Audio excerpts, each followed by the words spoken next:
having a key role on Hellraiser as both a New World executive and editor, Tony Randell would step into the shoes of Clive Barker and take over the reins of the much-anticipated sequel, Hellbound. In the same way that they'd made the novella Hellbound Heart in a kind of simultaneous period with Hellraiser, I think they were already talking about what would become Nightbreed, and which Clive wrote as the short novel Cabal. And I think they were intending that Clive would go on to write and direct what became Nightbreed at that point, so they needed other hands to do Hellbound. Clive told me that he had to deliver these books, and it was great because that was more publicity for Clive, more publicity for the film. We had a good script with Pete. We asked Tony Randall to come on board to direct it because we knew he wanted to be a director. Michael McDowell had been slated to both write and direct the sequel, and then sadly personal reasons meant that he couldn't do the job.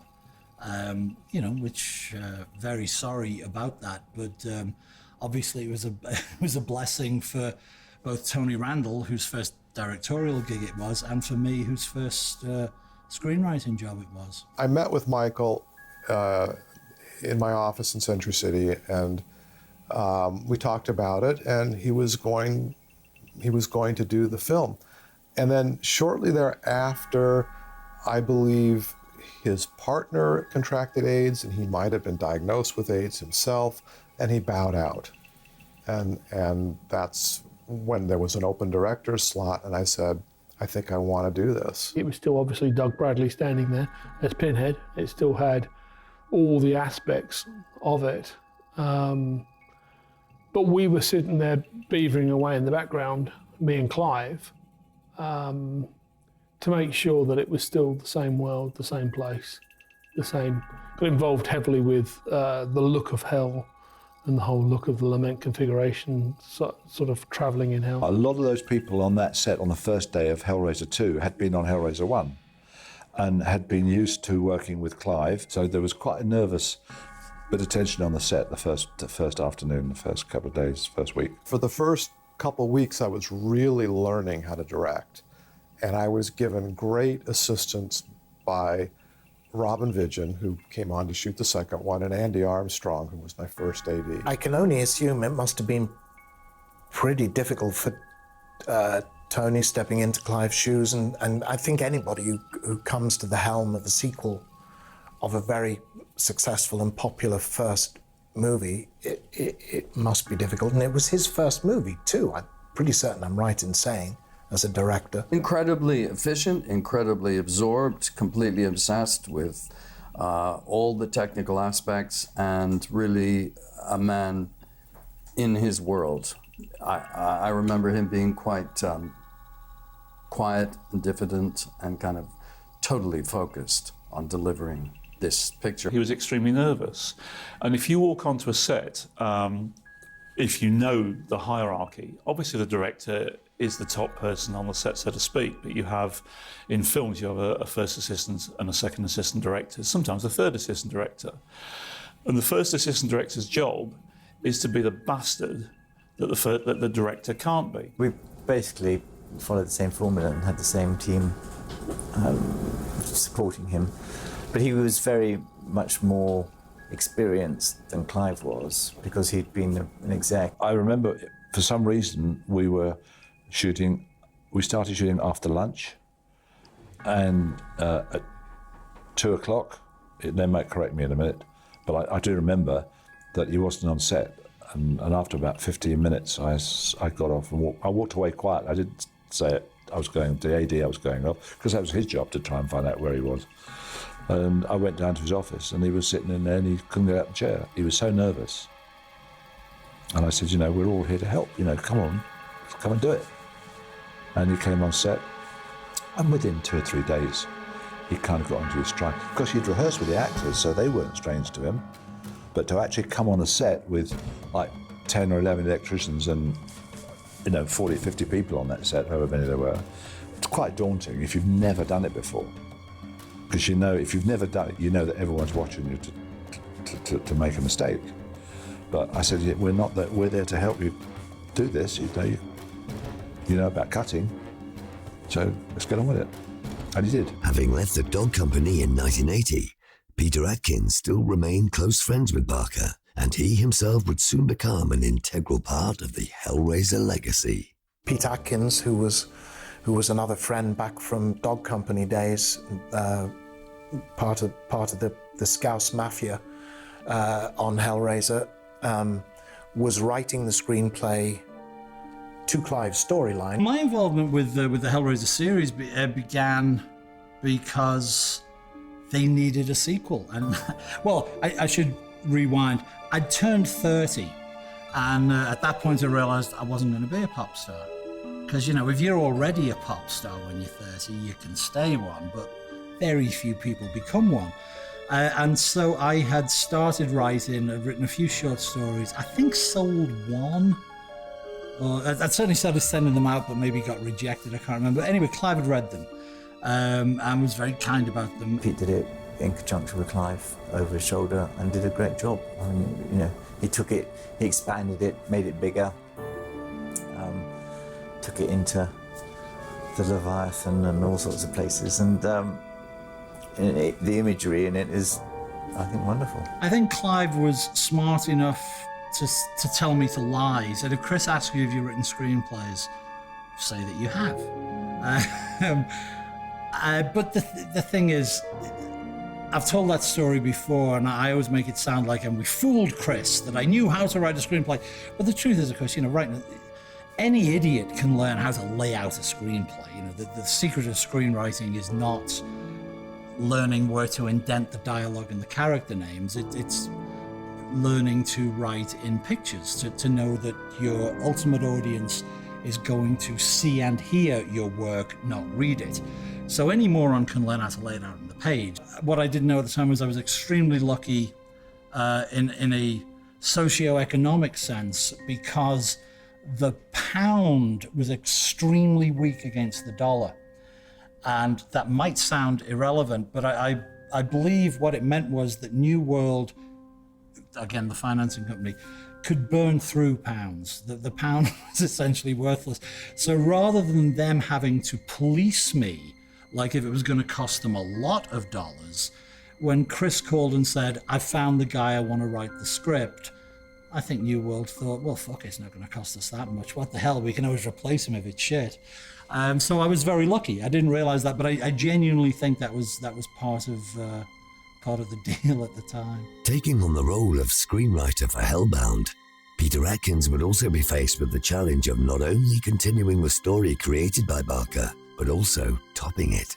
Well, I think it is true that, while I hope Hellbound really plays as a direct and honest sequel to Hellraiser, clearly there are tonal shifts and shifts of scope as much as anything else. Whereas Hellraiser was a family drama, Hellbound is a big opera. And it's shown in the sets, in the music, in the emotion. It's just everything is expanded and big. It was an operatic horror film. I loved Pete's script from the get-go. I mean, it takes Hellraiser and it ramps it up, basically, and it follows Hellraiser very closely. I mean, the action starts literally almost minutes after the first one has finished. It's a bit about obsessive love, but it's also about obsession with the occult and learning, is there more? Is there more? That's kind of the theme of the film. Is there a world beyond this? I need to know. I first met Pete at my hotel. It was called the Meridian on Piccadilly Circus. And because I'd come over to develop the script. And Pete was expecting to meet a guy in a suit and tie, because I was an executive, or now a former executive at New World. And I was expecting to meet some crazed, tattooed, punked out maniac. And when we first met, we kind of looked at each other and said, you look pretty normal. Tony and I have been very close friends now for whatever it is since then, like 30 years. But at the time, I thought, New World executive. some cunt in a suit. What the hell? And I was expecting the worst because I didn't know what executives meant. But I was certainly expecting some power broker in a three-piece suit, some smart ass. Most of the time I'm in shorts or sweats and sweatshirts, like really casual. And we just got immediately clicked, and Pete's been one of my best friends for years. In fact, my son's middle name is Peter, named after Pete. So we're very close. And we worked on the script for the next, I think, 2 or 3 weeks. Tony brought a lot of ideas, not just visual. He's a guy with a good narrative sense and a good thematic sense.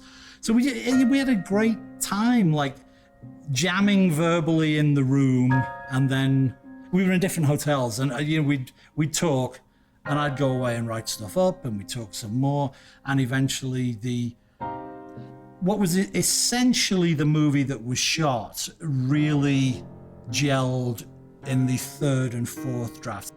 After already giving Hellraiser a harsh critical review on his BBC television show Film 87, popular British critic Barry Norman would take on a Cenobite too many with his scathing reviews of the horror genre. According to some admiring sources, has gleefully broken the rules of the genre and/or produced a genuine original. I read these comments with total bemusement because, as far as I'm concerned, Hellraiser is a nasty little film that I watched with a deep, and if not original, then certainly genuine loathing. Now, I'd remembered all the slurs for 5, 6, 7, 8, 10 years where he had just absolutely hated horror films, and just every time they came up on film 80, 81, 82, 83, whatever, he had just trashed them all. And I went, all right. I said, you can do it. You can come down. I'll set it up for you so you can bring your crew down. You can do your filming, whatever. But I'm going to deal with you. You're going to have your photo taken with Pinhead and Clive Barker. And he said, I don't. I said, yes, that's the deal. You want to come and film? We're going to do it. I always used to watch him, and I thought he was quite a constructive, not destructive critic. And I think that's what all critics should be. If they don't like something, be constructive about it. Don't destroy it, because there's good in everything. Obviously, Hellraiser is not everyone's cup of tea, so I expected that.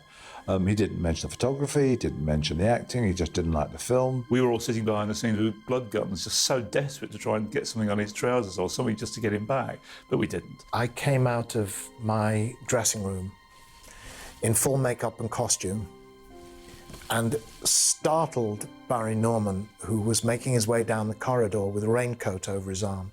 And he was very startled and looked very uneasy. And I said, "Oh, hello." And he said, "Hello, I'm looking for," and I said, "Yeah, over there, down there."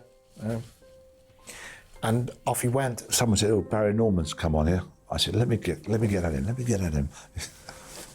But we didn't. We were too busy. And of course, these celebrities, I'm Barry Norman, I'm here. I'm the film critic, I'm television. Go away. When he arrived, Clive and Chris put him in the locked room and gave him the grilling over the review that he gave Hellraiser, and said, Clive particularly, I think his thing was, why are you doing this? Why are you attacking, although American funded, a British movie? Why? And Barry Norman apparently admitted that it was because he didn't like horror movies. It had nothing to do with Hellraiser. And of course that gave Clive plenty of ammunition to come back and say, but it's not your job, to judge a comedy on the basis of whether you like comedies or not, whether you like war films or not, or westerns. It's irrelevant, The Searchers is a great western. It's a great film. There have been a lot of very bad westerns. There have been a lot of great horror movies. There have been a lot of truly appalling horror movies. Treat them on their own merits. And he kind of rather bashfully said, yes, you're quite right, I was wrong. And I don't think we had a bad review from him thereafter. He killed on sight in the end. Fast becoming a pop culture icon alongside Freddy Krueger, Jason Voorhees, Michael Myers and Leatherface, fans were keen to see and know more about the lead Cenobite, now affectionately called Pinhead. Within his script, Peter Atkins would not only give the character more screen time, but explain his past as Captain Elliot Spencer. The original thought in Hellraiser was that Julia was the star, and she would be the returning villain. And when the film was previewed and subsequently released, the audience really grabbed on to Pinhead as a character. So Pinhead was an audience choice. It gave me somewhere to place Pinhead more specifically, though I still very much had it in my head that, okay, we may be showing you who he was and when Pinhead was born. I certainly didn't feel that Pinhead had any memory of that. Not until the point at which Kirsty presented him with the photograph. I can't remember at which stage and in which draft the revelation of the Cenobite's former humanity came directly into the script, but I know that I had proceeded under the assumption, I put it in the script a little bit, though I developed it much more in Hellraiser 3. Pinhead had been human. Pinhead had this backstory. Pinhead was a member of the Lost Generation, a First World War officer who, after the war, had pursued forbidden pleasures.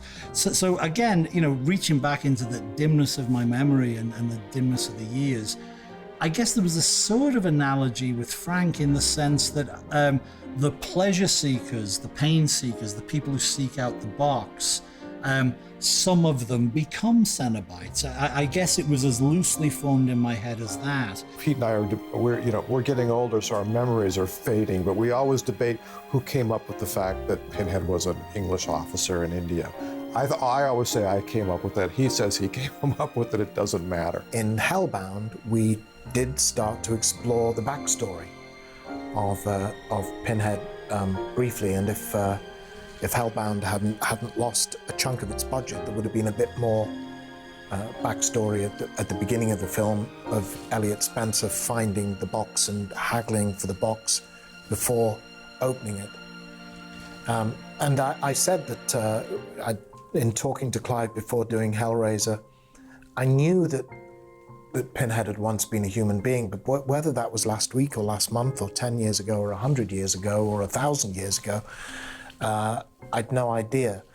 But I always had a great sense of melancholy around the character, among a lot of other sense impressions that I gained from staring in the mirror at him, of power and self-inflicted pain and mutilation and the rest of it. But great sense of melancholy about him, and I hung that on that loss of humanity, a kind of perpetual mourning for a human being that he couldn't remember, and a humanity that he couldn't remember.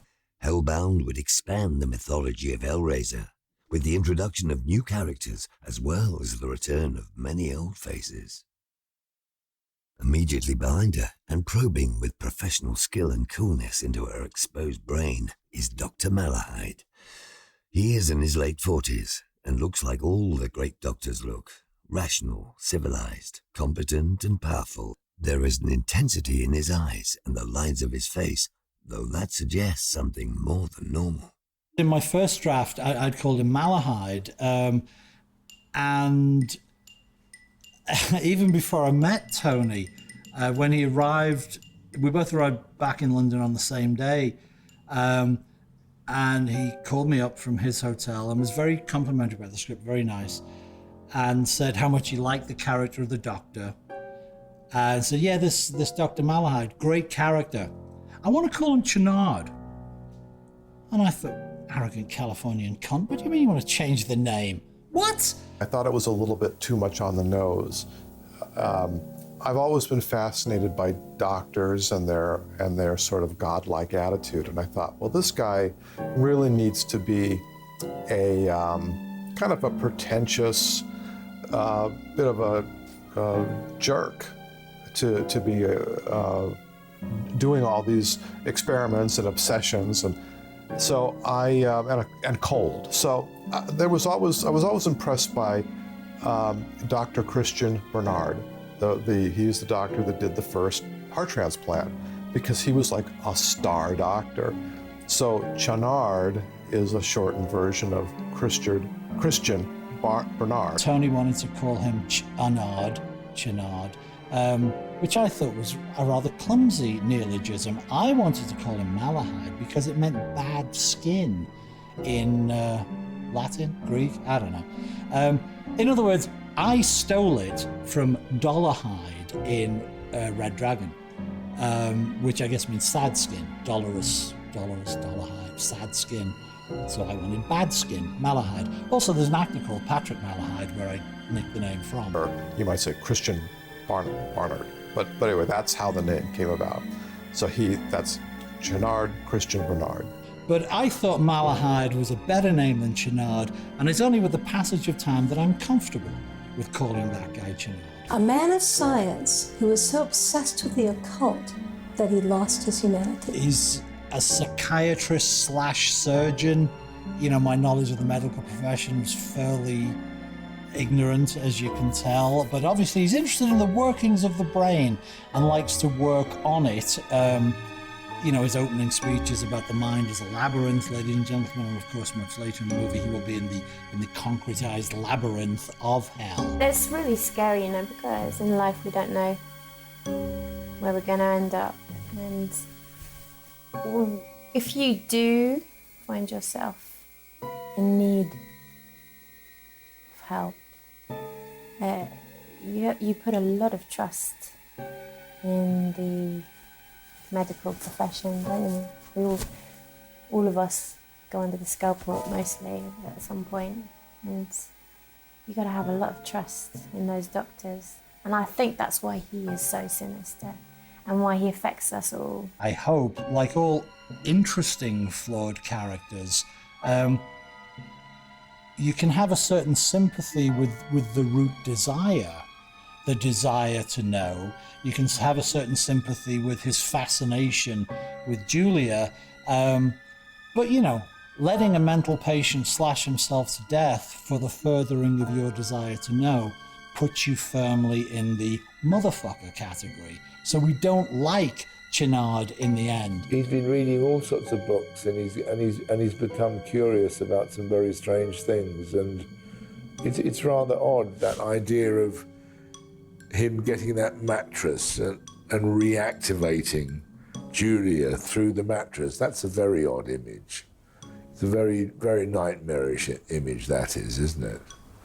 And the fact that he wants those things to occur. I mean, in my own life, if I'm flicking through the television channels at night and one of those things comes on, famous ghosts or something, I go straight past it because I don't actually want to go there, but he obviously does. You know, gives him some sort of thrill. But I suppose he's a bit sort of isolated and strange, Channard, isn't he? I mean, who does he have a relationship with?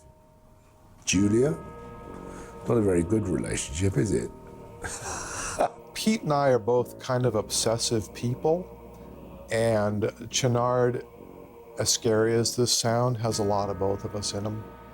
And I think that's how characters are developed, that they're people that you know. I can be pretty obsessive. Pete is. We developed a character around our own personalities. Like Jekyll and Hyde, in that the Channard character is two different people. I mean, this creature emerges.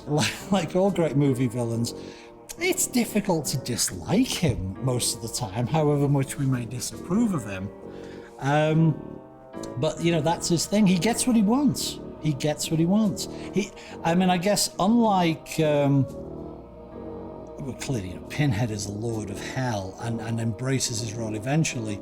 But in the scenes of the creation of Pinhead, we see that it's quite painful. But Channard embraces it fairly willingly and fairly quickly. He's ready to rock with Leviathan. He's happy to be the puppet after all, not the puppet master. To get to do Hellraiser was, it's certainly an unusual film. There's nothing else like it. Ken was just great. I mean, I'm never sure whether he hated it or loved it, but he was a great performance. You know? I mean, I think he could act his socks off and overact his socks off, and I think he enjoyed it. I know that there was a group of 3 of us were up for Shenard. One of the other ones was an actor called Francis Matthews, who was a bit like Gerald Harper. He was one of those rather sort of elegant men who played sort of... Gerald Harper played a thing on television where they play urbane, sort of sophisticated men who got involved in crime and whatever. And Francis Matthews was one of those. And but anyway, the part came to me. Ken is big. He's loud and big. He's fabulous. When we found out it was Ken Cranham, I don't think there was anybody else involved in the part. It's lovely because I'd seen him in Shine On Harvey Moon, that he was in. That was of that generation, so to speak. And he's a brilliant actor with a brilliant voice. At the time, I'd been offered King John at Stratford-on-Avon by Shakespeare, and it took me quite a long time to read the play. I didn't know the play, and I had to choose between that and Hellraiser II. At the time, I used to see quite a bit of Gary Oldman, and I could tell that he was rather envious of me being offered Hellraiser II. It's obviously something he wanted to do, was a horror film, and I'm sure that the end product of that was him playing Dracula in that film, the American film he did. It was something he had a yearning to do. And there was a pair of antique curtains, and this antique curtain shop would let you take one curtain home.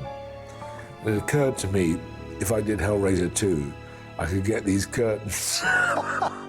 Whereas if I'd gone to Stratford-on-Avon, there was just not enough money involved. Very, very focused actor. Big track record. Came to us with a workload as big as your arm, you know, and he's still working hard now. Very professional man and great. Always good morning. I mean, he became one of the boys, you know, and liked to joke. But when that camera started to roll in rehearsals, he was absolutely 100% there. Great guy to work with. I've known Ken for years, so I mean, you know, we were good friends, and we just had a ball. We just had great fun. We didn't go into any deep psychological depth about, you know, our characters. But no, we had a laugh. We just had a huge amount of fun, really. I think that Chennard is a very central figure to Hellraiser 2, isn't he? I mean, his whole arc is contained in that film, from his creation to his death. I mean, I think he occupies actually the centre of that film, if anyone does. I thought the scenes with him and Claire Higgins were pretty sexy, actually, and even though she uses him for her own reasons, he is the one bit you remember from that film. Tiffany is a girl in her early teens, but looks younger than her years due to her boyish figure and her slightly over-delicate features. For me, it was important to have this a character who had this ability to solve puzzles, because we needed somebody to open up the gates of hell. She was paralyzed with her voice box. She didn't want to communicate, I think. And that was before she got to the institution. So as far as character development, you could ask why did a mother take her daughter to the institution, ask a doctor to help her? Why had this child stopped speaking? Maybe she'd seen something even before. These puzzles are consuming her life, you know. She was already working on something. Tiffany was a first-time actress, but she had this beautiful, sort of lovely quality about her, an otherworldliness. You know, her mother let her do it, it all worked out terribly well. She was very good in it. He has a use for her. He thinks, oh, right, a young kid, good at opening boxes, puzzles. She can help me with my secret hobby. I would just regard her as a rather dreamy, beautiful element. Tiffany represents our dreams. When you first have a dream or you have a goal, it's beautiful. It's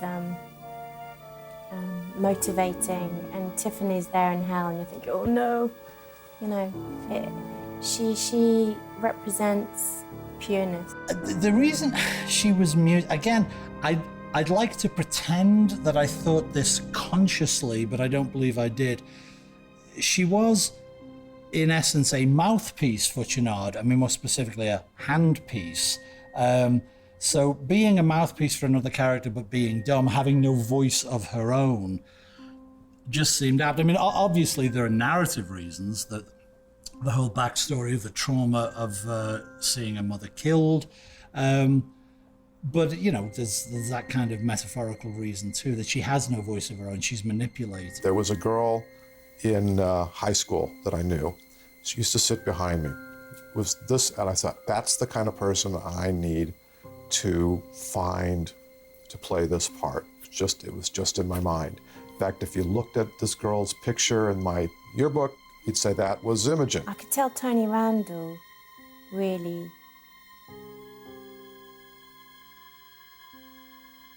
wanted Tiffany to be a certain way. He already had in his mind what he wanted Tiffany to be, and her effect in the story. So she was just natural. She was just natural for the part. There was nobody else who could have played it. After surviving the events of the first film, the character of Kirsty Cotton returns to the sequel in search of her father Larry in hell. Again, Kirsty would be played by American-born Ashley Lawrence. By the time we did Hellbound, she was well on target. She knew exactly where her character was. She knew exactly where her character had to go. My big disappointment with the Hellraiser films is we never continued with Kirsty's story. I spent most time with Ashley. And I remember there was a time she was a little bit upset because they're putting pressure on her to go full nude on the shower scene. And she wasn't happy. I don't know for what reason, who changed their mind, when the script had changed, maybe Ashley had changed her mind, but I respected her very much when she put her foot down and said, no, I'm not going to do it. She has a very dark sense of humor. She's quite an exceptional person, Ashley. She's very professional. Of course, she did the first one when she was really young. I don't know if you've ever seen the art she does. She's a really talented painter. And she said that, you know, in down times in Hellraiser, she and Clive would just sort of be painting on the walls and stuff. I always think Ashley had a bit of puppy fat in the first one. She kind of smoothed into this kind of beautiful woman, and she's continued to do that over the decades. I think Kirsty's balls that she grew in the first film really filled with semen in the second.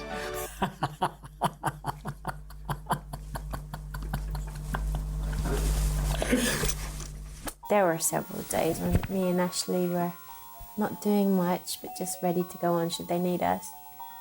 And I just remember my dressing room was above the main entrance, and we were given breakfast, and I think it was Ashley's idea, not mine. We were throwing bits of our breakfast onto people's heads as they went through the main entrance, and that was not appreciated actually by most. I think Robin laughed, Danny laughed, but there was one or two who off they go, and it wasn't appreciated by everybody, but we thought it was very funny. We shot a kissing scene, and Tony, I can remember him, okay, I think in this scene you guys just go into a big clinch. And Ash was like, what? We're just gonna, I said, yeah, we're just gonna kiss. I think I've been an actor for 10 years probably. So, so we gotta do a kiss, so let's just do a kiss. And we did it. I don't think it worked. I mean, we both, came from opposite ends of the room, like a couple of trains meeting. And it was, and we tried it. Had Tony been a slightly more experienced director, he maybe could have been able to, you know, been a bit more atmospheric and skillful in. The room has several attentive listeners and observers, but the one nearest to Malahide is his personal student assistant, Kyle McRae. Young, conventionally good-looking, with an open, friendly face. I was told nothing about him, so Kyle, I just went along and did it, and Tony stood up and said, "Oh, I love the way you said that." I said, "What?" And I just remember him getting hung up on the way I said one word or something, and I thought, I don't know what he's talking about. But so, you know, I met him once and that was it. A young man who wants to do the best he can, but sort of fails miserably because he doesn't recognize that Julia is the queen of hell. My agent said, "Go up for this film," and I said, "What is it?" And I said, "Well, a sequel to Hellraiser." I said, "What?" Hellraiser, and I don't think I guess I was aware of it. I think maybe in America they were going more sci-fi because the Alien movies were huge, weren't they? And I think he'd made one and he came over. That must have been something to do with Tony having the influence. We got on rather well in acting terms and with each other, me and him. We did quite a bit of the film wandering about with sort of white coats on and things in the hospital. I guess I went through the script and I didn't know the first film, and the casting happened quite quickly, so I was straight into it. I was very busy at the time. I was doing a lot of different theater, and actually I think I was in the West End performing a show, and so filming in the day, straight in the car, doing shows 8 times a week in the evening and matinees. So I didn't have much time to do a lot of thinking or a lot of background reading. I just thought, right, horror movie, let's do it. After creating one of Hellraiser's most intriguing characters as Julia Cotton, Claire Higgins would return to the franchise as the newly resurrected Queen of Hell.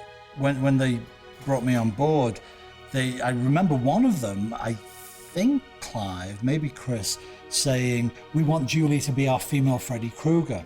They really saw Julia as the through-line monster that would drive the series. You know, like every job, it depends on the script, the people involved, and all the rest of it. You use any other consideration. I think she made a very strong villain in the second picture. She was obviously pretty horrific in the first one, but in the second one, she's right there. She's there. She's arrived. I just sort of thought, oh, here we go, you know, and that's Clive. And, I mean, I find it quite hard to talk about it in a realistic way, as I say, because it's fantasy. And so, you know, I mean, I just thought, oh gosh, look at this, and that's Clive for you. You know, wild imagination. One of the things that she and Chenard have in common, and perhaps it's the secret of their mutual attraction, is that they have no illusions about themselves, actually. They are quite comfortable with what they have embraced and what they have become. Julia is sort of flexing her wings in two and has become a more fantastical character, hasn't she? What I wanted to do with her in the sequel, and, you know, wanted to do, and like many a first-time writer, I made it very clear by putting some heavy-handed lines in people's mouths, is, you know, she's no longer just the slightly bizarre housewife lover of the first movie. She is the evil queen. She does see Kirsty as Snow White. It is a fractured fairy tale. And she's embracing her role. No, I just thought, we had great fun, and a friend of mine, Ken Cranham, was going to be in it, and we rang each other up and said, let's do it. You know, to have a few more larks. She has one of my favourite lines in the movie. No one told you. They've changed the game. I'm no longer the wicked stepmother. Rather, I'm now the evil queen, or whatever it is. But, you know, like my favourite line, go on, Snow White, give it your best shot. I just think she's wonderful. I believe she might have made it clear that she didn't really have an interest in being the female Freddy Krueger. You know, as her subsequent success with the RSC, the Royal Shakespeare Company, proves, I think, that her ambitions lay in another direction, and that she certainly realised them. Despite a limited screen time in Hellraiser, the Cenobites would strike a chord with the imagination of the film-going public, and their characters and screen time would be slightly extended in Randell's sequel.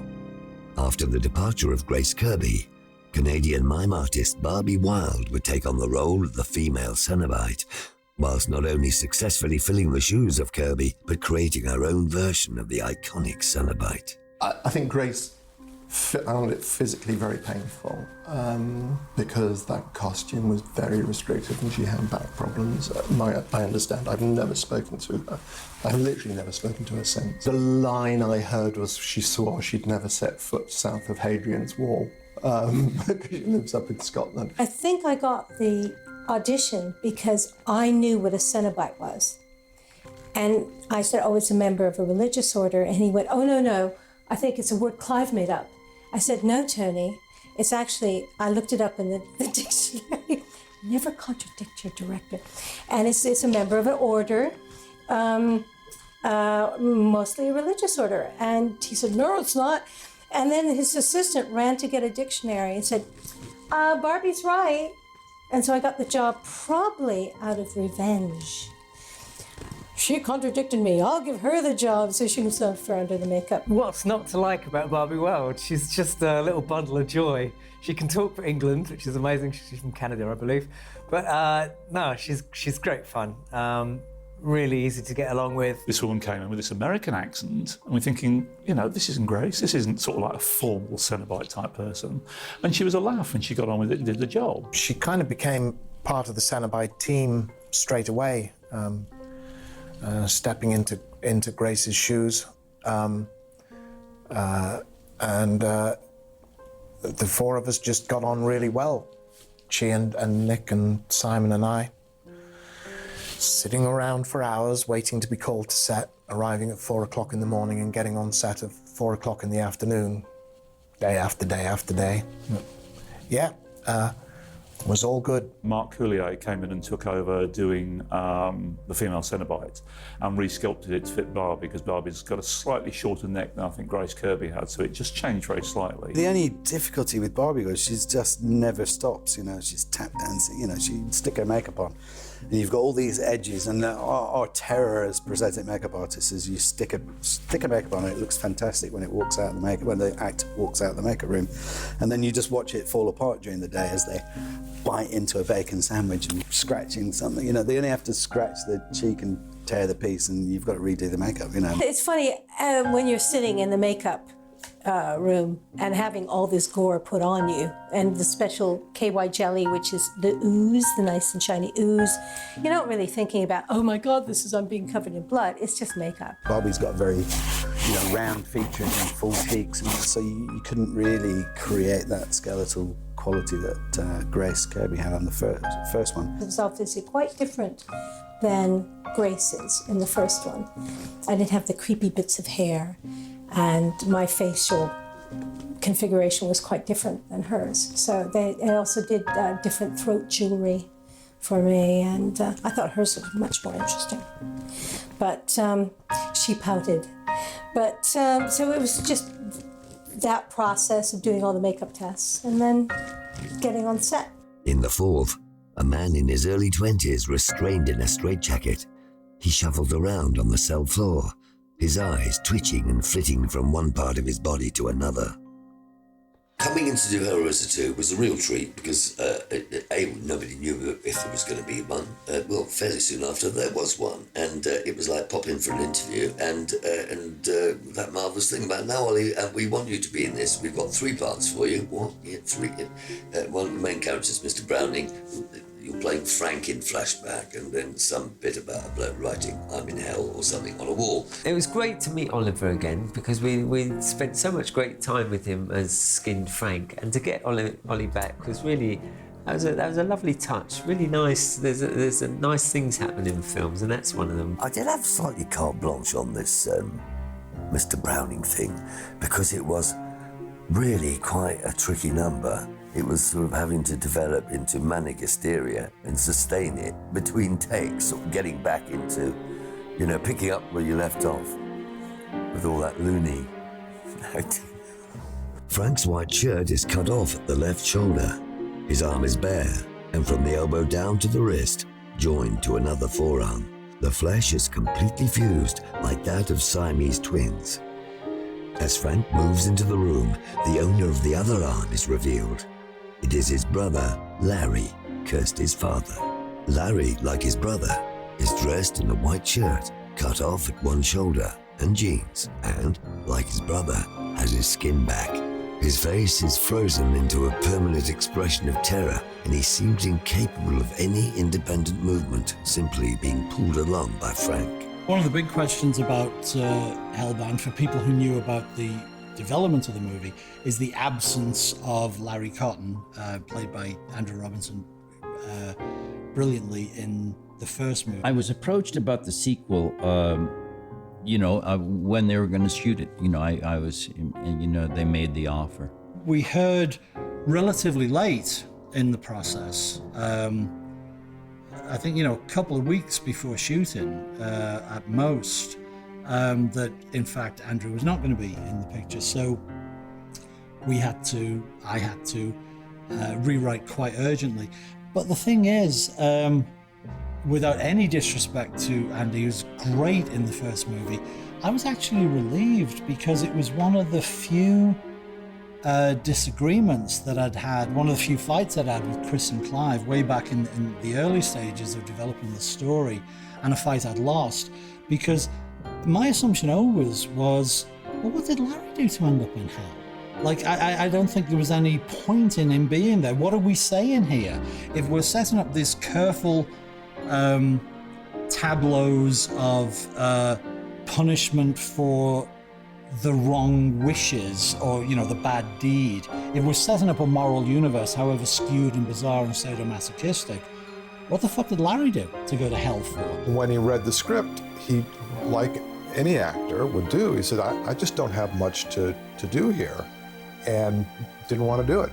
And I respected that, I understood that. So we wrote him out. And I wasn't surprised, and I completely respect his decision not to do the film. Read the script, and I was really disappointed with the script, and thought, well, that's it.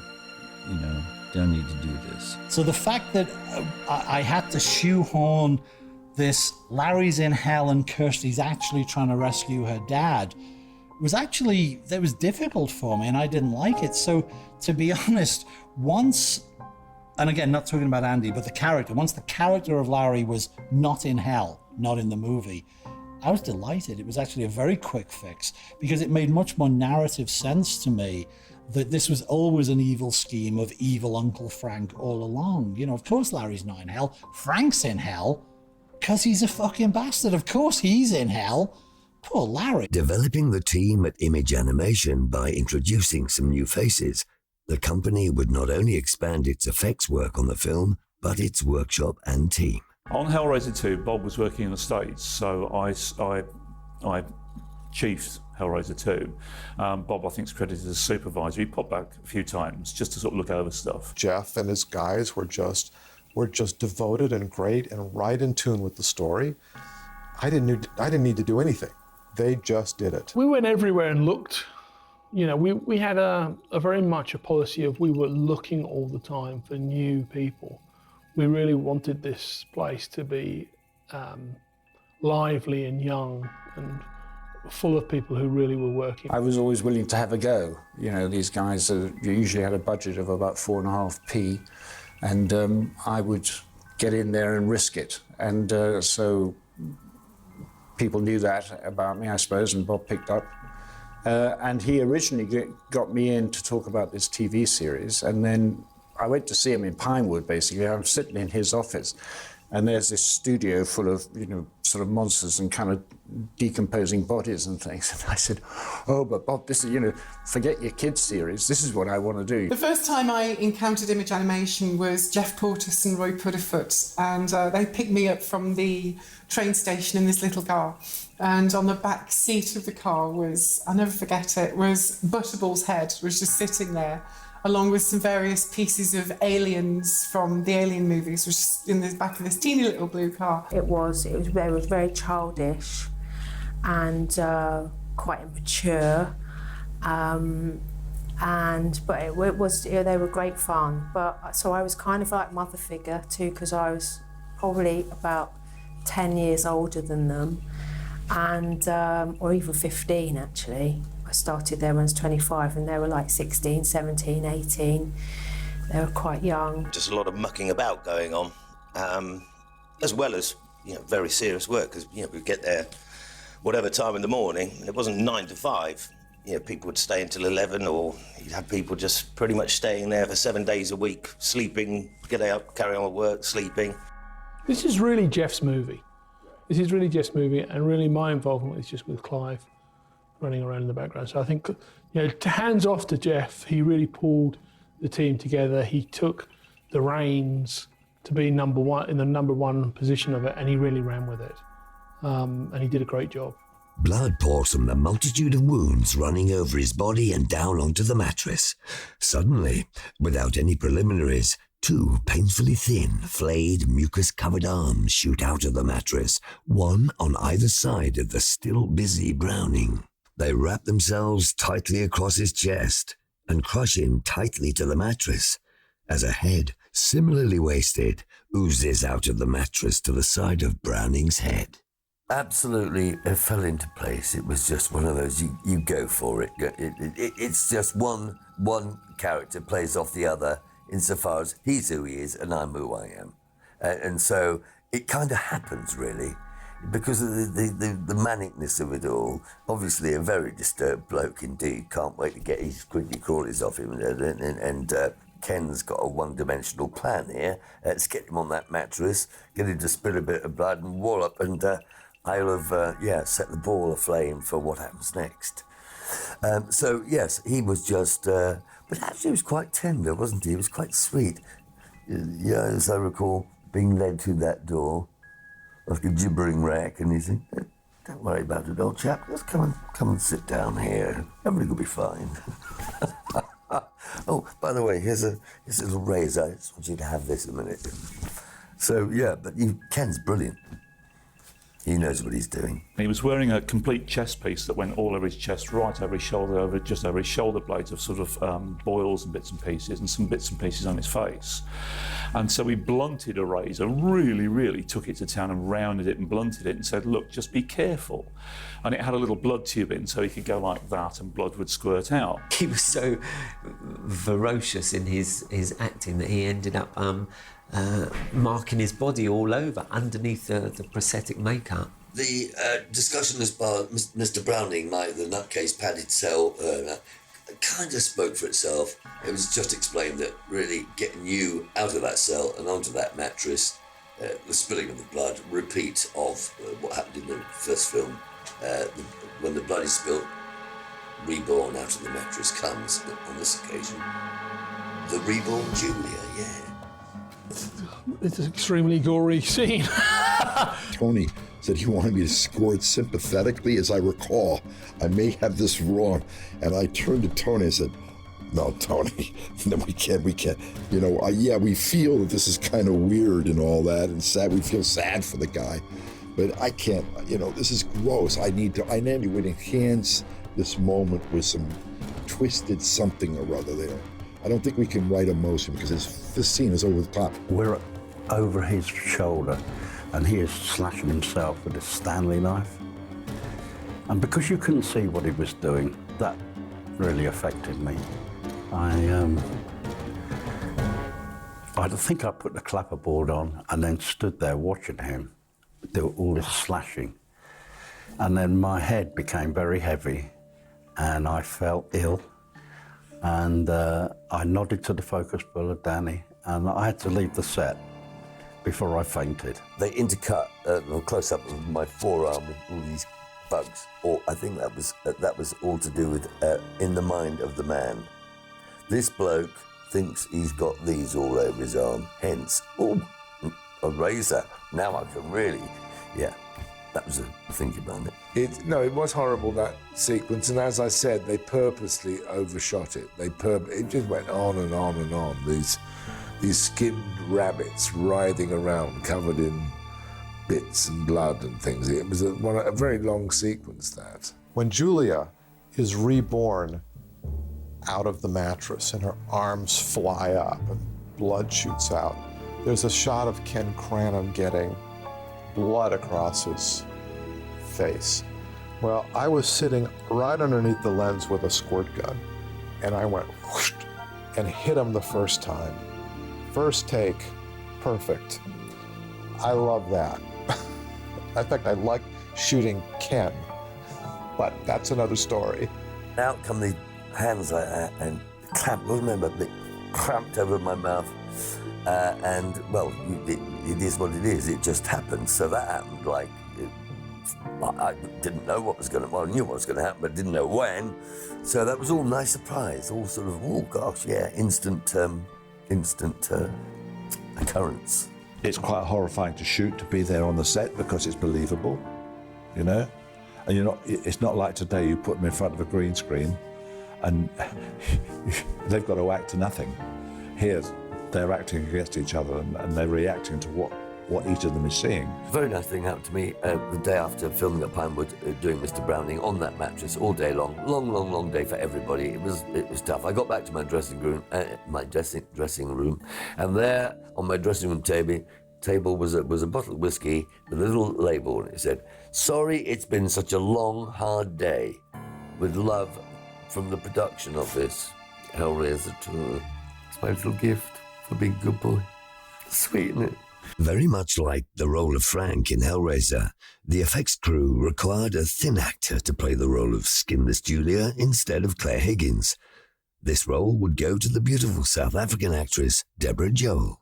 I love Skinless Julia. I think she is the perfect companion to Skinless Frank. With all the technical problems that we had and all the nightmare problems of creating Frank, Julia seemed to, we've resolved that because we knew where to put the scenes, we knew how to do it, and she is a piece of art. I can vividly picture the drawing. The drawing was just a little sketch. A lot of things just happened on bits of paper in those days.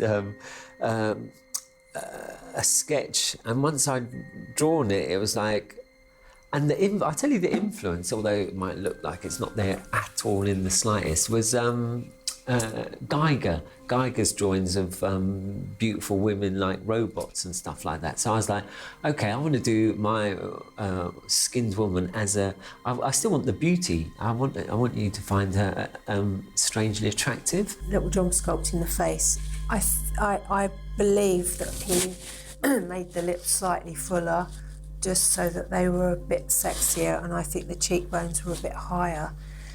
For me, I certainly emphasised the cheeks of her bottom. She's, for me, perfect, brilliant, really, what a trooper, because that's a gruelling makeup, isn't it? Do you remember Jim Carrey? He once did The Grinch and he had to get marine medical people help him, talk him through the trauma of doing trauma experts getting him through the process of putting the Grinch makeup on, and prosthetic makeup like Julia's complete body makeup was it completely traumatic. And Deborah was just she was beautiful, charming. We had such a laugh, such a tight little group of people working on her, and it ended up more or less just me, Bev, and Deborah working together. She was amazing. She was so patient and so professional,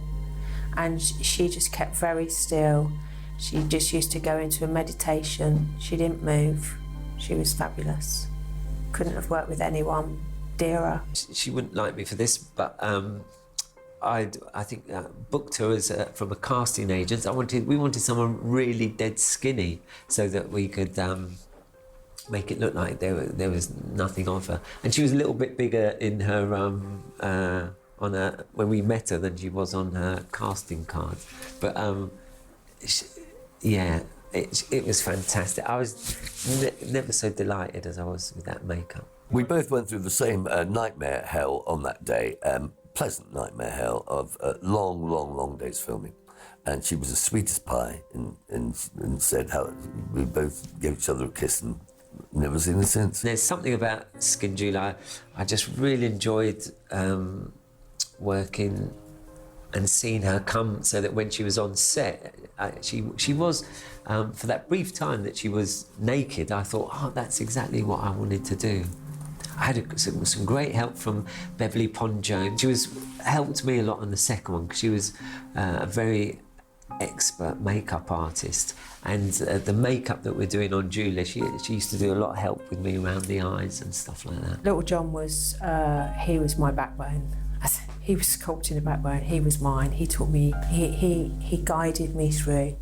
It was lovely. The first kiss I had with the skinless Julia,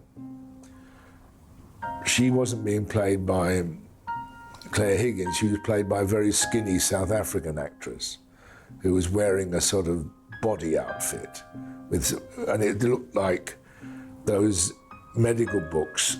Before the National Health, people would have at home a big medical encyclopedia, and in the middle of it you'd have, layer by layer, you would look into the human body, and it actually looked like that. You could see all the sort of tubes and bits and pieces. And he wanted us to kiss, and Tony said, I want to see tongues. And on the day, the South African actress had flu, and I thought, I'm sorry, you're not going to see tongues. We made a bandage suit. Again, we thought we were going to, for her to slip on. And the reason for making the bandaged prosthetic head piece was for continuity, really, because it would have been very difficult for 3 days to get those bandages in the right place. We thought it would be easier to make a mask and then just slip it on. And so that's what we did. But in fact, with Julia, with Claire, we actually used real bandages for her, and then it was really difficult for me to match real bandages with a prosthetic piece of sculpture. She had a dress on as well, I think, and he lifted it, and then she had the bandages under the dress. And it was just all about keeping it clean, even when Ken was it was Ken that was bandaging her. And you know, there was a way to do it so that the continuity matched the way I'd bandaged her for the rest of the film. And I remember, you don't do it like that, you've got to do it like this. And he's like, darling, I've got fucking lines to learn, I can't fucking do, you know, get... I do sit there every time and think, that is my hand. So I remember that basically they were doing inserts and they just wanted, and I was up seeing the guys on the film, just dropping by to say hello to the guys in Image Animation. They said, oh, do you mind coming in and just doing this one shot? When Chenard is apparently stroking up the backside of Julia, it's actually my hand in that one very brief shot. So you get to see part of me out of makeup and costume. Little John up her skirt. Oh no, he had the dress on and everything, didn't he? Hysterical. I think he liked dressing in ladies' clothes. In one, we see the Chatterer in some hell's equivalent of a beauty salon. He's being remade. This involves the scar tissue being manually peeled from the upper part of his face to reveal beneath small, vicious human eyes. I designed Chatterer II for the second movie, which was really came around because Nick couldn't see, hear or speak in the first movie. And the fact that in the second movie they were going to be revealed to be to once all been human, I thought that was possibly a way to make it a little more human and to give Nick eyes. So that's what we did. Chatterer 2 was basically for that. I have a memory in my mind of seeing the rushes on it, and basically there were, in fact, for a long time I had the two flaps of skin that they had over, so there were two teardrop pieces of skin over my eyes when I was wearing the Chatterer 2 makeup. And then there were they were a bit like back scratchers that pulled the pieces apart. And that's what I remember of the sequence. We must have filmed it. As I say, I'm pretty certain I saw rushes of it. There's a scene that no one's ever seen in Hellbound, which is a transformation sequence from Chatterer 1 to Chatterer 2, which isn't there anymore, probably because I fucked it up, basically. It wasn't as good as it should have been, probably. I don't know. I think we shot it. I can't honestly remember. But you'll notice in Hellbound he changes from the original Chatterer into the slightly more human-looking Chatterer without any real reason. And as I say, there was a sequence. I think we shot it. What Cliff had done was to produce a small set of pieces that went over the new Chatterer mask, and that you would see a sequence where the eyelids were unfurled and peeled back so he could see. I don't think it was ever shot. It took place in a little cell. I think there was at one stage going to be a character who was the box maker. I might be wrong. And all I can remember about it is that I constructed some sort of helmet device which was made out of all the foil bits of the box, all the box etchings, and it was kind of constructed over that, and it came down over his head, and it was smoking, and then something went out and grabbed his teeth and pulled them out, and something came in and grabbed hold of those sort of eye slit things and unraveled those to reveal his eyes. That's about all I can remember. It probably wasn't very good. It probably wasn't as good as it was in my head. Hellbound not only expands the mythology of Hellraiser, but opens the doors to hell itself, taking the audience on a journey into the labyrinth unlike any other that there had been before. Leviathan is the great beast at the heart of hell, and the Leviathan that we see in the finished movie was very much a mutual creation of me and Tony. The geometric, perfect, white doubled diamond thing that was in some ways a different configuration of the box. That really showed up in the third draft. In the first draft, and in the story that Clive and I had originally come up with, I'm ashamed to say Leviathan was infinitely, in fact, it wasn't even called Leviathan. I think it was, we referred to him at least when we were doing the story as the Great Beast, with the assumption that we would name said beastie later. But it was a much more conventional, Lovecraftian, slimy, huge, tentacular monster in a pit of ooze and gore. But, you know, and who doesn't love that stuff? I didn't want to do a creature because I thought it was too much of a physical representation of an abstract thought. I wanted the hell and Leviathan to be more geometric, because that to me is the way the mind is. Tony was really a science fiction guy in terms of his own enthusiasms, genre enthusiasms. He was really more a science fiction guy than a horror guy, which is one reason that Hell's corridors are not just Isha-like and weird. They're also, and this is very conscious on Tony's part, they're also like the Krell machine from Forbidden Planet. It does have a science fictional feel there. And partly, I think, as a result of this desire to have an ordered hell, but both he and I seized on that idea quite early in the process of doing the third draft, that hell was a place of order, not chaos. The other thing is, I said from the get-go, black light pours from the crevices, or whatever the line was in the script. And a couple of, I guess, optical effects guys, not the prosthetic effects guys, sent word that's like, you can't do black light. And I'd been told that we could not have black light and we had to come up with something else. And I don't know, I pleaded my case and Tony insisted, and we got the black light. So, so they were fucking liars. You can't have black light, and we proved it. The name comes from the Bible, obviously, and originally a great sea beast, I think. So it's not, again, I wish I could claim there was some direct, well, he travels in the oceans of the unconscious.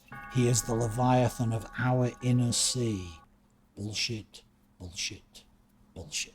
I've been an atheist my entire life. I don't believe there is a hell, but I will believe that there is in the mind levels of thought that can be represented by imagery, and that's what I was trying to accomplish. So we turn Leviathan into the Escher-esque look. And I was a little worried because said great slimy beastie Lovecraftian thingy at the heart of hell had really been Clive's idea. I mean, he wasn't lobbying for it per se, but it had been his concept of the monster. So I was a little nervous when I handed the third draft in that Clive would feel we'd undercut his vision of hell, but he got it right away and was very supportive of that. So from that point on, Leviathan was locked as the thing, the ordered shape, the geometric pretzel twisting, blacklight beaming. That corridor, really, for all of us, is a mass of cheats to make it work. And it did work, but it's fucking boring doing it. Can you go with that bit of seal? You just had it out. No, put it back again. No, take that one out. Sparks were going mad. Putting lights here, putting lights there. But they kept up with it. It was almost like factory work, because we do one bit in a labyrinth, and another bit in a labyrinth, and another bit in a labyrinth, and they're all supposed to be in different areas. But we didn't have the length of the labyrinth wasn't that long, so that it was do one bit, maybe a relight, and then another bit.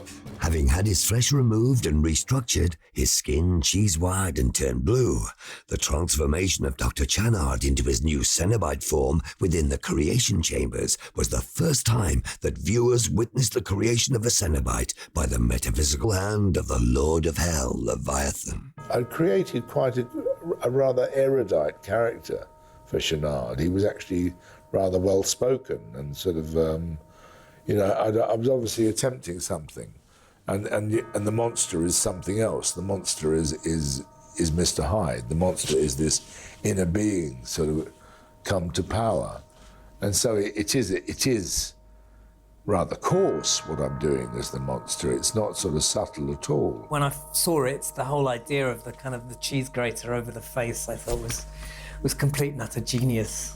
How clever, it's a difficult one and again, that's the image that sticks with you is the wires, and it's that kind of pain which we all know. It's that razor cut, it's that paper cut. It's something that you can, as an audience, you can feel how nasty that's going to be, and that's the genius. Again, I think of Clive working with Pete Atkins. I would think they would have come up with those images and that sense. We were sitting in the workshop one day, I think having lunch or something, and we knew they were filming on the soundstage, and quickly through the door 2 or 3 people came in rushing, screaming, the wires don't work, we need to do something with them. And we just went, what? And what we used for the wires that cut into Channard's face were 2 bones that had holes drilled in, and then a series of wire wrapped through which went to the back of the head so that you could pull them and keep them tight as they went across the face. Well, they look great in terms of long shots, but in close-up they didn't work at all. So we had to get some dressmaking elastic and spray it, run it out big lengths to the studio, and then spray it with silver paint as quickly as possible, run it down, fan it and dry it, and then take it back onto set. And it worked. A simple thing such as dressmaking elastic, amazing. That sequence where that tentacle burrows into Channard's head had to be filmed in reverse. What they did is they put the thing on my head and then they took it off, and I had to act backwards. I had to act somebody that was happening to. It's hard to even explain it, but they didn't understand how well I'd done it until they reversed it, and it actually worked. It's a strange thing because your imagination can be very sort of alive in those situations. It's a bit like playing an extraordinary game as a child, only you're grown up and doing these things. After already creating such visually stunning creations such as the original Cenobites, makeup artist Jeff Portas would be tasked with creating the look of the new Cenobite Channard. So I had somebody lined up to do Channard, and they got Ken Cranham for the job. And the person I'd had lined up for it then said, well, yes, but I'd want a separate credit. I'd want a credit on the front reel, or at least saying Channard makeup by so-and-so, and said, I can't promise that. And so he pulled out of it. And so I thought, look, it can't be that bad, I'll do it.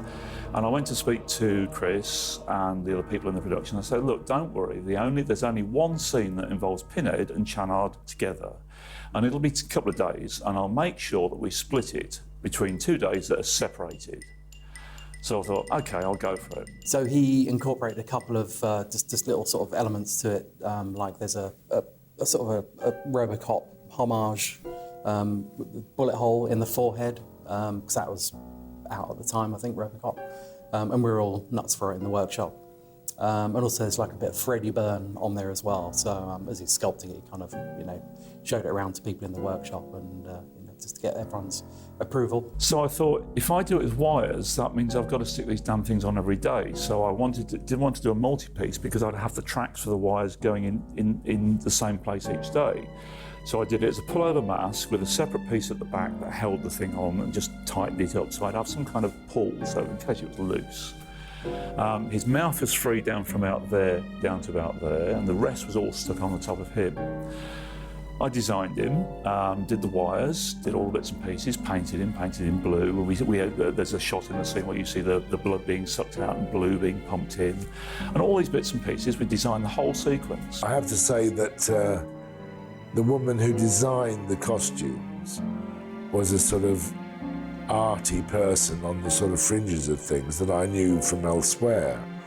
And that the sort of basic harness of the costume was very uncomfortable. It wasn't a comfortable outfit to wear at all. I mean, and the days I was the monster, I would often sort of fortify myself with some cold Chardonnay, just to sort of take the curse off this sort of rather crushing costume, because very often all you had to do was something like that. No lines to remember. The Ken character, because it was a different character, and he was a completely different body shape to anyone who'd been on before. But the best bit was he really didn't know what to expect. And when I turned up one morning with his costume, I got it out of its big hanging thing, and he said, "Oh my God, Elvis the last week." And he loved it. I can remember one day when I was in my full Dr. Channard outfit, and I couldn't find my way out of the studio, and I went out of a side door, and there was a car full of people and a dog, and they saw me, and the dog went, "Ooh, ooh, ooh, ooh," and it felt horrible. They didn't used to let me go to the canteen at lunchtime. It just put people off their food. I used to have to sit in my room and food would be delivered. It was always lukewarm by the time it got to me. We wanted to keep it relatively simple. And I did a little bit where I had one ear, took his earlobe off, the other one went down into his ear, things like that, little bits and pieces. But we wanted to keep it simple but relatively elegant and in the same ethos as the rest of the Cenobites. He was in the makeup chair for 6 hours, then God knows how long it took to get in the costume, at least an hour, because it was much more complicated than mine. And then after 3 hours wait, the second assistant came in and said, "Listen, Ken, I'm so sorry, but we're not going to get to you today." And he went, "Oh my God, oh my God, please, anything, just use me, just take a shot at me, please." I said, "No, sorry, Ken, we won't get to you." He said, "I'll wait around for another couple of hours, just use me in this makeup, And I said, "No." And he just looked at me And I think that's when they took that photograph of the two. There's a photograph of the two of us just looking at the camera, and his face, his eyes look so sad, because it's a long, tiring process, and when you go through that, you just want to be used. One of the most iconic and talked about special effects in Hellbound was that of the Leviathan connected tentacle that carries the newly created Chanard Cenobite through the labyrinths of hell.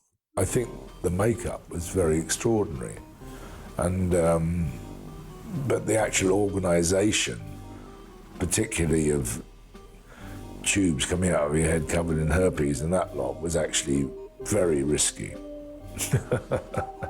The sexually questionable appendage arising out of the top of his head. The thing on his head, it's like a big sucker with one of those brain implements whizzing around, isn't it? I remember going on set when Chanard had the dirty great big penis stuck onto the top of his head, and he's going... A penis? This was, again, something that was well underway by the time I got there. And it was kind of like, there's a giant penis attached to his head.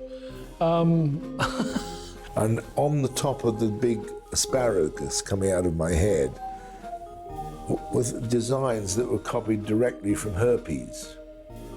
And to give them a sort of saw look, they would have these economy-sized tubes of KY jelly, splatter this stuff all over you, continually sort of hanging off you. And my theory is that, you know, when you're in a roadside cafe and they give you a nastily fried egg, and it's got that terrible transparent bit on the top, and it wriggles around, that really part of the horror effect of the films is creating that feeling in you as the audience.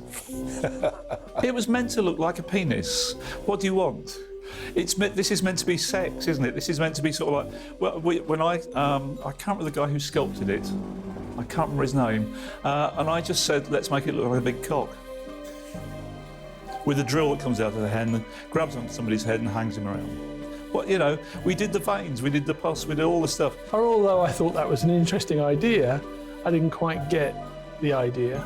I understand why it was done, but it did feel a little bit strange at the time that there's an enormous phallic symbol with no real denying that it is what it is. When Nick calls it the syphilitic penis, I suppose if you think of the Leviathan, once it's been stretched out like that, is a kind of vagina.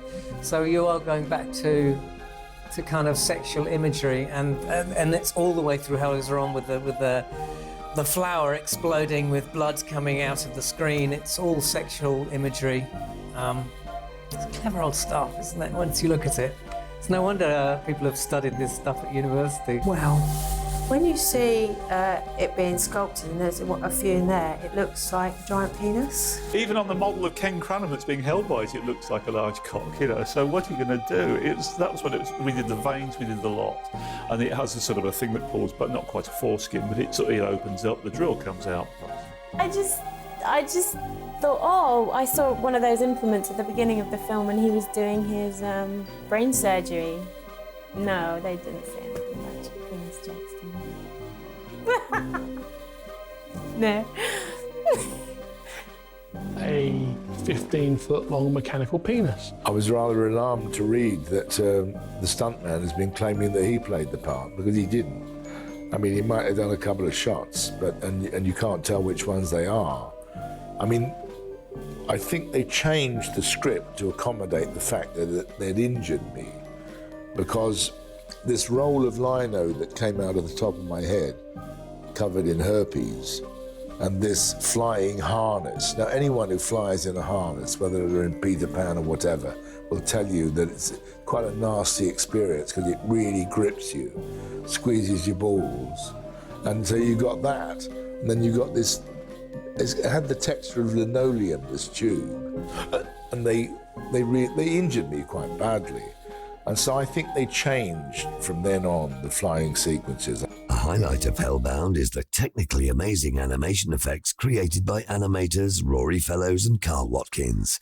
this art form was slowly disappearing from the big screen. One of the things I love about Hellbound in retrospect is that I can't say for sure it was literally the last, but it was probably one of the last horror movies to use beautiful old school technique. Not that they were old school at the time, but two of the greatest things about Hellbound, speaking as a card-carrying nerd, for me, are the fact that we have the glass paintings of the great legendary Cliff Culley in the movie, and also the stop motion work of Rory Feller is fantastic. The big issue for Hellbound, we were doing it in stop motion, but this was a live action film and we had to make it as accurate as we could.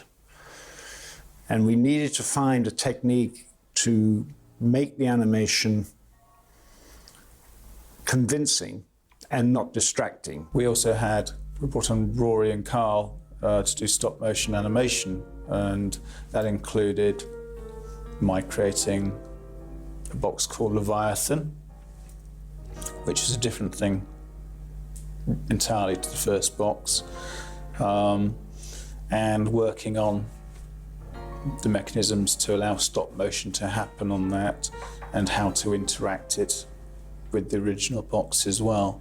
So there was some extra design work for me to do that. The thing about the animation team was that we were quite separate in a way. We had our little gig to do and they had their gig to do, which was all the kind of model making. So it was, I suppose what I mean by that is that it was actually quite easy to integrate. It was a bit like trying to integrate at a new school.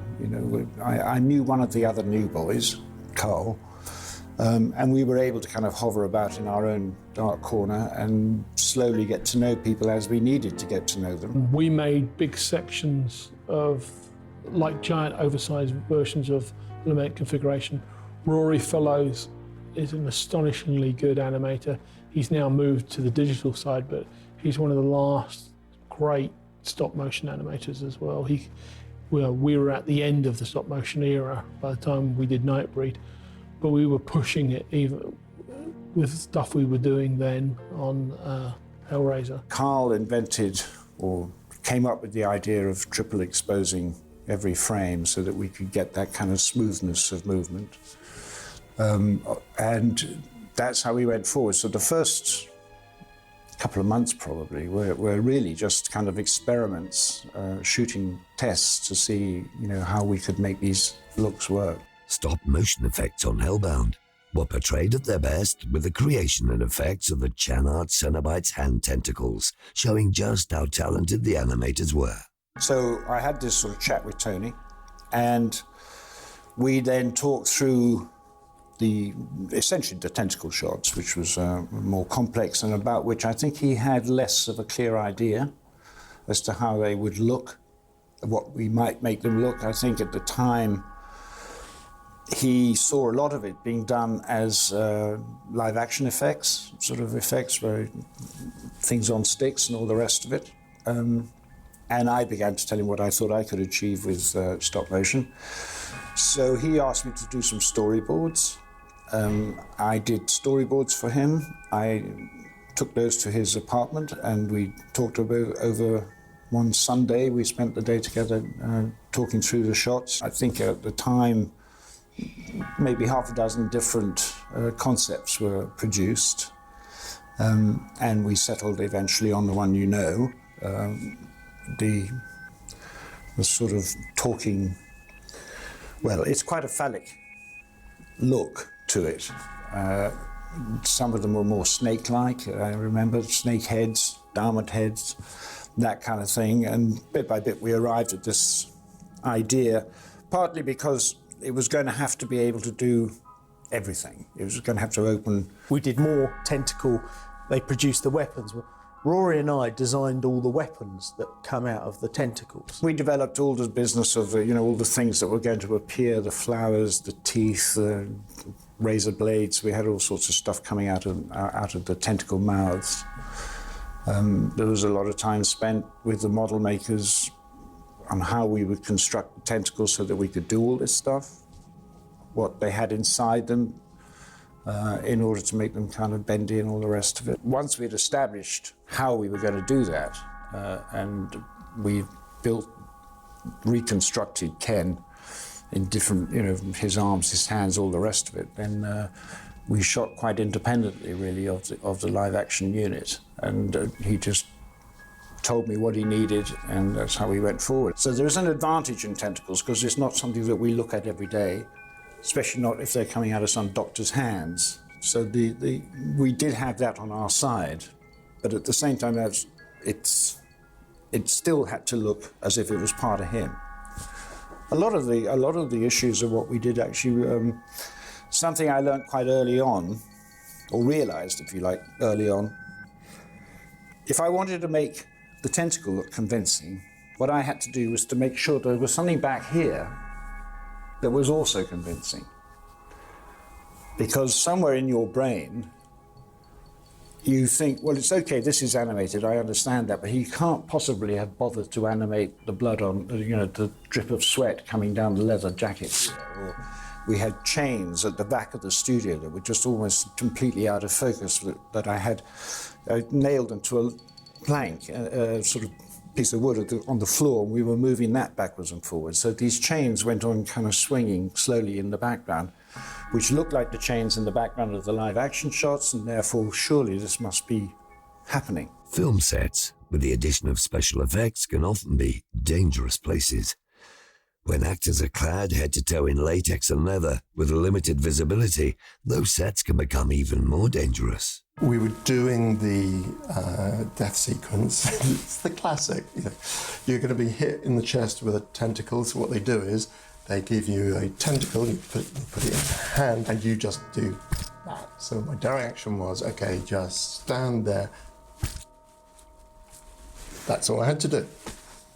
And whilst I was doing that, so I was doing this in front of a pillar, which was spinning behind me. And from the pillar, there was like a 12-inch piece of wood, and then there was a chain, and then there was a rusty hook that was about that length, which I think is a rice hook for shifting sacks of rice. And I do mean rust. And it literally went right up. No, Nick always found stuff to moan about. It's strange because the thing is, those chatter of teeth, the guy could barely open his mouth. He could do enough to go like that. So it must have been so perfectly timed to get the hook just in the right place at the right time. And then, of course, you've got all that foam just there. So the thing is to get the hook to go inside and catch his mouth. Remember it's kind of like pulling it out and just saying, teeth out, nurse in. Nick whines on about being hooked by a chain all the time, We got him once. One time, one hook got him. But he's got a fair comment. And look, he's been dining out on that story for 30 years, so come on. Mythical creatures who reside in hell shouldn't die. However, Hellbound would become infamous for dispatching the iconic Cenobites far too easily at the hands of the Chanard Cenobite. I think it made sense as far as the narrative arc is concerned, but I thought, hold on, we're already dead and we're supposed to be all powerful, and this newbie Cenobite just comes and manages to whack some tentacles in us and we're dead. But because Kirsty comes up and it is perhaps we were made more vulnerable because we remembered our humanity. We remembered we were once humans. The female Cenobite says we were always here. No, we weren't. We were once human, and perhaps that very remembering made us more vulnerable. That's the way I've sort of thought that it made it work, because otherwise it doesn't make any sense whatsoever. If we're all supposed to be all-powerful, time-traveling, dimension-traveling demons, how one, newborn Cenobite could kill us so quickly. But I think it was the weakening that unfortunately was, Kirsty's fault, but we still love her. I suppose what it's like is like the foxes in the country when they go and kill a chicken. They get so irritated by all the other chickens carrying on, they just kill them all, shut them up. That's what Chanard did. When we then showed these flash origins, so to speak, of the other Cenobites as being people, it seemed like a natural outgrowth of the fact that we had established, I'd established the backstory for Pinhead. But it seemed logical to say that it was like, all our, if you want to get metaphorical about it, all our demons are versions of ourselves. We wanted to create stories that these beings actually were human beings at one time and had reasons, all different reasons, including a child. We never really understand what happened to him. To be honest, as an actor, you turn up, you say your lines, you do as you're told. In terms of the series, I think it works. Would I have loved to see more Chatterer? It would have been really nice if we're going to have a kid. How did that kid in? It'd be really nice in the later films if we had got to know more about how those original Cenobites came to be. That would probably be more interesting. And he's a child. My God, isn't that awful? I saw the movie, and who's that brunette babe? But I could totally, understand. The only people who were humans and Cenobites were Ken and Doug. I mean, later on, of course, you probably see people. I haven't seen the other sequels to the film. You see people being turned into Cenobites, I suppose, in the later films. But considering Nico, Simon, and myself you didn't see our true physical beings, then, that's just the way the cookie crumbles, as they say in showbiz. They should have shown us as the Cenobites, not children and fat men and women. Like all great movie villains, the sadistic and powerful Channard is handed a gruesome death at the hands of his own god, Leviathan. What, when he got his head pulled off? Well, luckily I wasn't there for that bit. The bit where his head's ripped off of his neck and the head's just swinging to and fro just before Tiffany falls off the edge. They put a ball on a stick and I had to react to the ball on the stick. He got decapitated. And it saddens me in a way that Channard never went on. I'd love to see in a way somebody brought him back into the whole mythos at some point. I still don't acknowledge that a Cenobite can be killed. I think we are immortal, so I still think we're there somewhere in the ether, including, he'll be that cartoon character who can flip his head back and then flip it back again. Julia is rising, headfirst and upright from the center of the mattress. The movement is smooth, magical, unsettling. It is graceful, but not slow. Julia is fully fleshed, fully skinned, and fully dressed. She's in a replica of the dress Malahite bought for her, but this one is jet black. She looks fabulous. The Julia in Hellbound, I think still, works perfectly well as a character, and Claire's performance is certainly terrific. But in a way, you can almost see the ghost of the monster who was going to become the monster of the thing. It is hovering somewhere in the margins of the movie. The movie had originally, the payoff, the coda, the punchline, so to speak, was going to be Julia rising from the slashed victim on top of the mattress, the delivery guy. Well, of course, in number 2, but Clive sweetly kind of contrived the opportunity for the removal man to return. And I remember saying, "What is he doing? Are you moving out or what?" He said, "No, the thing is you're going to get eaten by a mattress." And I thought, okay, well, I don't get to do that every day. We said, wouldn't it be a laugh if we were in this? So obviously, that John is the skinned Julia in the column, and also the man with the locusts that line up on his face, and that I'm Pinhead in that film. It's the only time I've ever worn a prosthetic makeup, and the only time I will ever wear a prosthetic makeup. They stuck the makeup of skinned Julia on me so that I would put my face through the column, and my colleague Jeff was Pinhead and I was skinned Julia, which was great experience as a makeup artist to design, make and apply a makeup and then have it applied on you and find out what that actually is like. So that was, you know, in terms of my development as a makeup artist, that was a great experience to have makeup on me. So it was Jeff Portas as Pinhead, and there was somebody else playing me. We'd all gone by then. We were. You can't afford me. I know. We don't enough. The makeup of the tramp put on me. So that was great. Have Mark Coulier lay a beard on me and then stick my head through it. And then the whole furore of what it's like to be in front of a camera is really exciting for someone, you know, who's a makeup artist. It's really exciting. And then the locust wrangler to come in, and he'd show me them and these beautiful things, and then put them on my face while they filmed, and then they all crawled all over my face. I do remember that there was a Pillar of Souls where a face could be put through it, and it was done, you know, at certain points. I can't remember where it is in Hellbound, but there's a person's face in there made up and all that kind of stuff.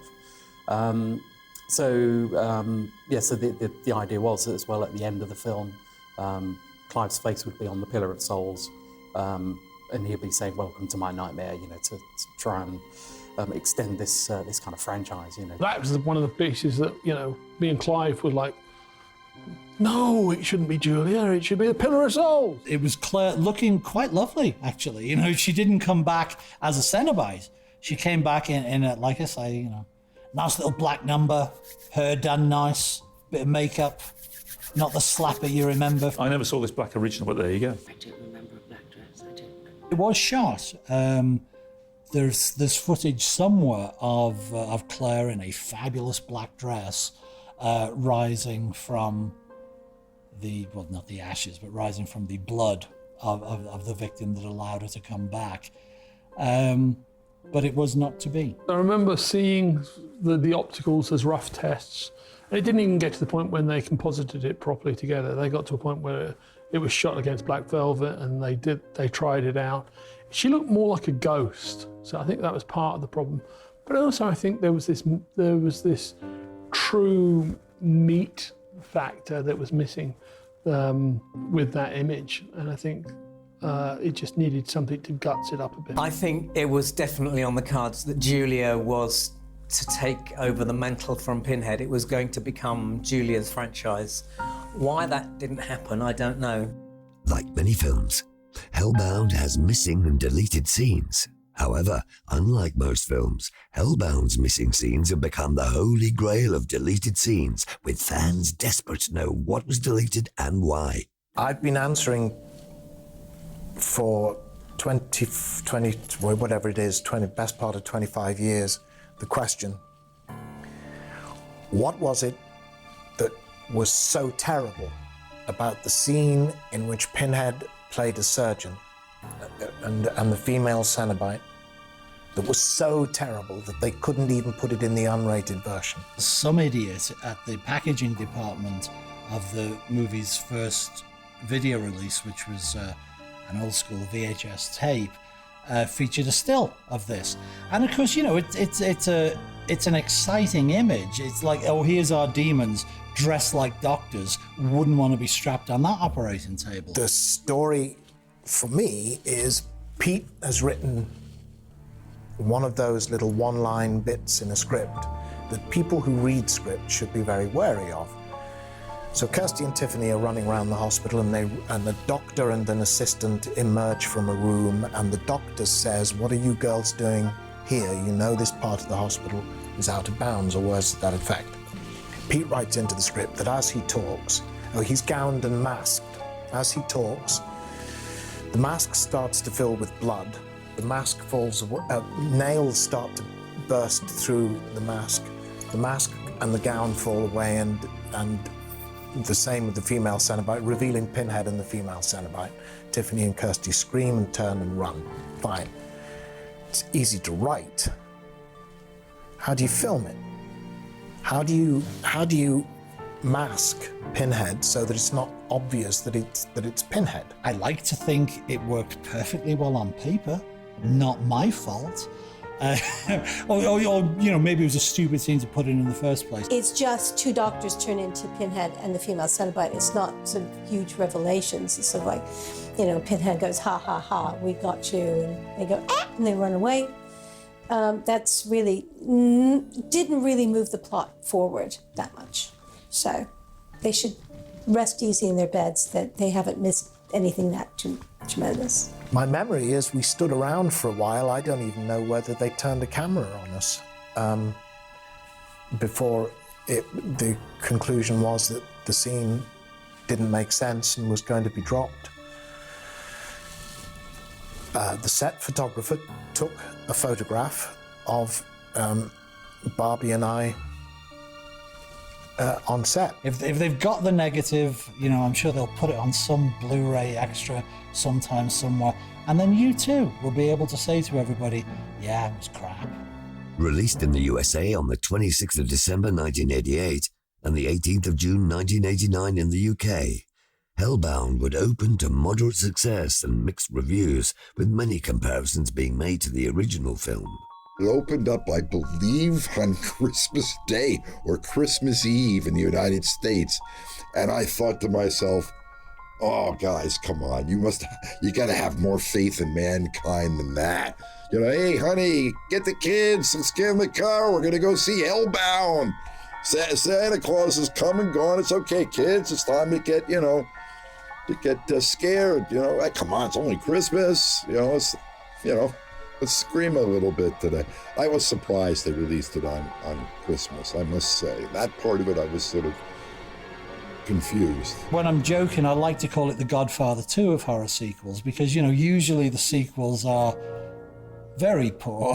I wrote a movie called Wishmaster. Have you seen the sequels to that? Fucking hell. But Hellraiser 2, like Godfather 2, pretty good, you know, consider they were the original, very different. The fans of it really did take it to heart. I mean, I think it was warmly received by the fans. And they have no idea of the journey that you take, but when it is that hard and it is that pressured, it's a very rewarding to have those same people who you've made that film for respond really well to it, and they did. So that was good. All good stuff. It was successful. It was deemed a very successful sequel to Hellraiser. But the truth is, we got very mixed reviews. I mean, not just from the arseholes of the mainstream press, where I would expect such a movie to get bad reviews. It's a B picture full of blood and ugliness. The special effects are clever and stomach-churning, the characterization is minimal, and the plotting not much better. There is very little in it to admire, except the effects and the makeup. I thought that would do as a horror film, Hellraiser 2. If you're going to do a horror film, that's quite a good one to have done. I just remember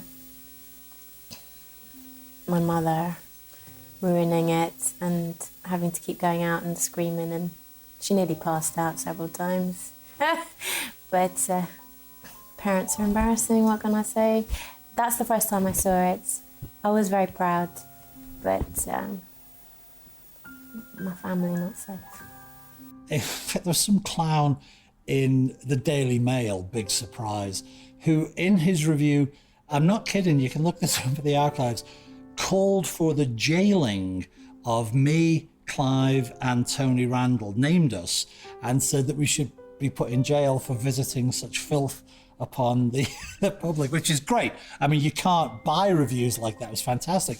Because if I'd been a 14-year-old horror fan and read some knob in the Daily Mail saying these guys should be in jail, I'd be in line. It's like, yeah, go see that movie. Psychiatrists and social workers for years to come will be reaping the whirlwind of a damaged generation from watching films like this. It's such utter bullshit. It's crap. Nobody ever wound up on a psychiatrist's chair and said, I'm here because I saw Hellraiser, or insert name of horror film here, you know. People end up going into therapy for all the usual reasons. Money, sex, religion, work, combinations of these things, grief, you know, death, life. Not horror films. Please do me a favor. I'm pleased that the fans have embraced Hellbound. over the years. I will say, in all honesty, I believe that Hellraiser is the better picture. To me, Hellbound is very flawed, but I'm very critical of my own work. It was my first film. I've directed 11 movies total now. 9 films and counting. Hellraiser seems to live on and on. With its highs and lows, the demand for more films exploring the mythology of Clive Barker's world is still very much in demand by horror fans.